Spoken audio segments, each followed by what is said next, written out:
tak betul, wahai adik lun di suak kunto.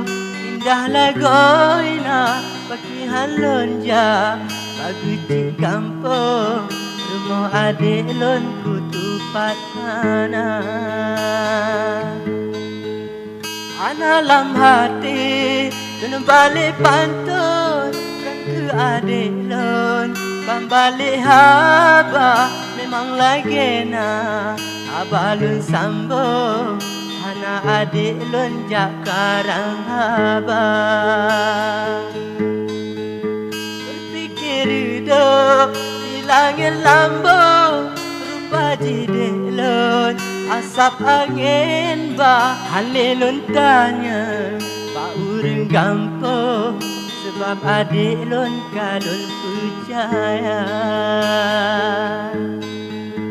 Oh betul adik muau betul pintu rumah lun, sabilun buka kalau duk bakar walingan karun merumpuk langsung ngan urang Tuhan.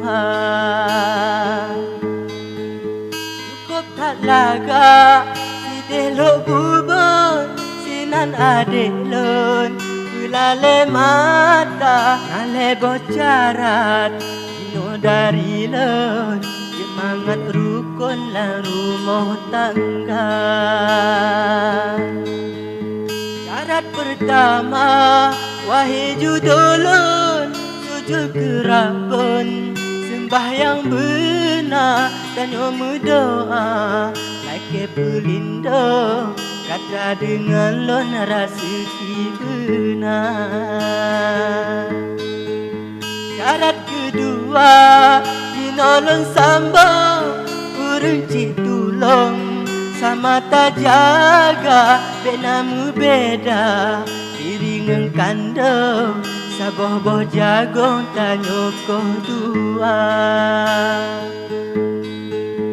Semayang gele syarat dari lo bersopan santun ngan urang lingkah bapi belah gata atau belah lun sama tak sambung sama tak jaga. Bila sep senang sino di betul anak payah lun minta ulua menyoik tabah leboh syarat lun jadi bang betong merumah tangga. Menyoik tabah dek leboh syarat lun jadi bang betong merumah tangga.